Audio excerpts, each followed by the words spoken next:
Hello दोस्तों, आपका बंधु परिवार में स्वागत है।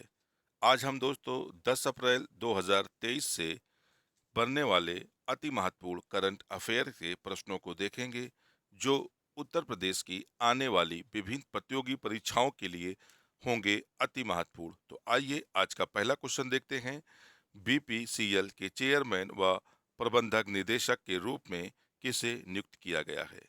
ए विकल्प है जी कृष्णा कुमार, बी विकल्प है अनूप मुंडा अनुपम मुंडा, सी विकल्प है पी के सिन्हा, डी विकल्प है किरण प्रधान। तो आपका सही उत्तर हो जाएगा ए, यानी जी कृष्णा कुमार। जी कृष्णा कुमार को हाल ही में बीपीसीएल का नया चेयरमैन व प्रबंधक निदेशक नियुक्त किया गया है दोस्तों। तो आइए इससे रिलेटेड कुछ अनफैक्ट देखते हैं।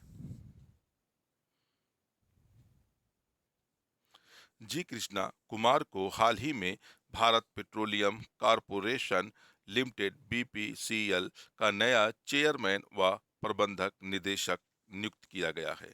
यह फैसला केंद्रीय पेट्रोलियम और प्राकृतिक गैस मंत्रालय के प्रस्ताव को मंजूरी मिलने के बाद लिया गया है। कंपनी के कार्यकारी निदेशक रहे कृष्णा कुमार 1987 से ही बीपीसीएल से जुड़े थे। यानी इनका जो संबंध बीपीसीएल से था वह कब से था? 1987 से था। वह इस पद पर अप्रैल 2025 तक रहेंगे। यानी इनकी नियुक्ति 2023 से 2025 तक की गई है। इन्हीं लमसम 2 वर्षों के लिए इनकी नियुक्ति इस पद पर की गई है दोस्तों। बीपीसीएल पेट्रोलियम और प्राकृतिक गैस मंत्रालय के तहत यह एक केंद्रीय सार्वजनिक क्षेत्र का उपक्रम है। यह कैसा उपक्रम है दोस्तों? तो यह केंद्रीय सार्वजनिक उपक्रम है। अगर इसकी स्थापना की बात की जाए तो इसकी स्थापना 1976 में की गई थी। यानी बीपीसीएल का जो स्थापना है वह 1976 में की गई थी। आइए अगला क्वेश्चन देखते हैं। Bipin the man behind the uniform पुस्तक के लेखक कौन है? ए विकल्प है राजदीप सरदेसाई, बी विकल्प है रचना बिश्वत रावत, सी विकल्प है चेतना भगत, डी विकल्प है मनोज सिन्हा। तो आपका सही उत्तर हो जाएगा बी, रचना बिश्वत रावत। यानी हाल ही में केंद्रीय सैन्य मंत्री राजनाथ सिंह द्वारा रचना बिश्वत रावत की पुस्तक Bipin the man behind the uniform का विमोचन किया गया। तो आइए इससे संबंधित कुछ अनफैक्ट देखते हैं। पत्रकार और लेखिका रचना बिश्वत रावत ने हाल ही में Bipin the man behind the uniform नामक एक पुस्तक लिखी है। यह पुस्तक दिवंगत जनरल बिपिन रावत के जीवन, व्यक्तित्व और सिद्धांतों पर केंद्रित है। यानी जो पुस्तक है the Bipin the man behind the uniform, यह किस पर केंद्रित है? यह दिवंगत जनरल बिपिन रावत के जीवन पर आधारित पुस्तक है। भारत के पहले चीफ ऑफ डिफेंस स्टाफ की वर्ष 2021 में तमिलनाडु में एक हेलीकॉप्टर दुर्घटना में मृत्यु हो गई थी। यानी जो भारत के पहले सीडीएस थे, इनकी 21 में तमिलनाडु में एक हेलीकॉप्टर दुर्घटना में डेथ हो गई थी। यह पुस्तक यह पुस्तक लेखक रचना द्वारा भारत के रक्षा मंत्री राजनाथ सिंह को भेंट की गई थी। यह जनरल रावत के जीवन और उपलब्धियों के लिए एक उपयुक्त श्रद्धांजलि होगी। आइए अगला क्वेश्चन देखते हैं। एटीपी मास्टर्स 1000 का खिताब जीतने वाले सबसे उम्रदराज खिलाड़ी कौन बन गए हैं? आपके सामने विकल्प ए है एंडी मरे, बी है मैथ्यू एबडेन, सी है डेनियल मेदेओ, डी है रोहन बोपन्ना। तो आपका सही उत्तर हो जाएगा डी, रोहन बोपन्ना। यानी हाल ही में 43 साल की उम्र में रोहन बोपन्ना द्वारा एटीपी मास्टर 1000 का खिताब जीतकर दुनिया का सबसे उम्रदराज खिलाड़ी बन गए हैं। आइए इससे रिलेटेड कुछ अनफैक्ट देख लेते हैं। रोहन बोपन्ना एटीपी मास्टर 1000 का खिताब जीतने वाले सबसे उम्रदराज खिलाड़ी बन गए हैं।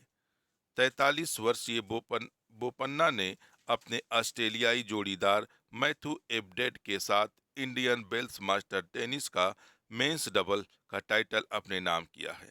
बोपन्ना ने इस तरह कनाडा के डेनियल नेस्टर को पीछे छोड़ दिया है। यानी बोपन्ना से पहले कौन थे सबसे उम्रदराज खिलाड़ी जीतने वाले? तो कनाडा के टेनिस खिलाड़ी थे डेनियल नेस्टर, जिन्होंने 2015 में सिनसिनाटी मास्टर में 42 साल की उम्र में सब उम्रदराज चैंपियन बने थे। यानी रोहन बोपन्ना से पहले ये डेनियल नेस्टा जो थे 42 साल की उम्र में सबसे ज्यादा उम्रदार खिलाड़ी बने थे। बोपन्ना का यह पांचवा मास्टर 1000 युगल खिताब था। उन्होंने अपना पहला एटीपी मास्टर खिताब 2017 में जीता था। यानी बोपन्ना जो है 2017 से लेके 2023 तक का 5 एटीपी मास्टर खिताब जीता है दोस्तों। आइए अगला क्वेश्चन देखते हैं।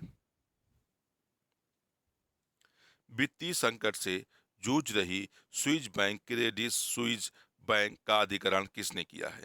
ए विकल्प है क्रेडिट एग्रीकोल, बी है HSBC, सी है स्टैंडर्ड चार्टर्स या डी है यूबीएस ग्रुप। तो आपका सही उत्तर हो जाएगा यूबीएस ग्रुप। यूबीएस ग्रुप द्वारा हाल ही में स्विट्जरलैंड की bank Swiss bank Credit Suisse bank का अधिग्रहण कर लिया है। आइए इससे रिलेटेड कुछ अनफैक्ट देखते हैं। वित्तीय संकट से जूझ रही स्विस बैंक क्रेडिट स्विस को UBS group LG all stock deal के अंतर्गत 3 बिलियन फ्रैंक यानी 3.3 बिलियन डॉलर में खरीद लिया है। रेटिस स्विस स्विट्जरलैंड का दूसरा सबसे बड़ा बैंक था। यह जो रेटिस स्विस था यह स्विट्जरलैंड का दूसरा सबसे बड़ा बैंक था, जिसके जिसे उसके ही सबसे बड़े प्रतिद्वंदी यूबीएस ग्रुप एजी ने खरीद लिया है। स्विस सरकार भी इस डील को सफल बनाने के लिए सकारात्मक पहल दिखा रही है दोस्तों।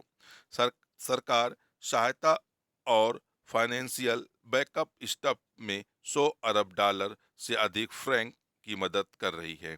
यानी इस बैंक को बचाने के लिए स्विट्जरलैंड की सरकार 100 अरब डॉलर का अधिग्रहण कर रही है दोस्तों।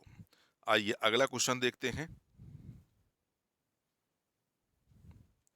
हाल ही में किसने इंडियन वेल्स मास्टर का सिंगल टाइटल जीत लिया है? ए विकल्प है Carlos Alcaraz, B Daniil Medvedev, C Rafael Nadal, D Matt Ebden. तो आपका सही उत्तर हो जाएगा ए कार्लोस अल्कराज। हाल ही में कार्लोस अल्कराज द्वारा इंडियन वेल्स मास्टर का सिंगल टाइटल जीत लिया गया है दोस्तों। आइए इससे रिलेटेड कुछ अनफैक्ट देखते हैं। स्पेन के कार्लोस अल्कराज ने रूस के डेनियल मेदेओ को 6-3, 6-2 से हराकर इंडियन वेल्स मास्टर का सिंगल का खिताब अपने नाम कर लिया है। इसके साथ ही वह इंडियन वेल्स और मियादी टाइटल जीतने वाले 9वें और सबसे कम उम्र के खिलाड़ी बन गए हैं। यानी जो अल्कराज हैं यह 9वें और सबसे कम उम्र के खिलाड़ी बन गए। यानी ऐसा कारनामा करने वाले ये 9वें खिलाड़ी हैं और उम्र के सबसे कम उम्र के खिलाड़ी हैं। नाडाल ने 20 साल की उम्र से पहले यह खिताब जीते हैं। इसके साथ ही अल्कराज वर्ल्ड एटीपी रैंकिंग में नंबर 1 पर पहुंच गए हैं। मतलब इस खिताब को जीतने के साथ अल्कराज एटीपी रैंकिंग में पहला स्थान बना लिया है दोस्तों। तो आपको हमारा वीडियो कैसा लगा दोस्तों, आप हमें कमेंट बॉक्स में बताएं और हमारे चैनल को ज़्यादा से ज़्यादा सब्सक्राइब करें, शेयर करें और लाइक करना बिल्कुल ना भूलें दोस्तों। तो कल मिलते हैं कुछ नए विशेषांकों के साथ। जब तक के लिए जय हिंद।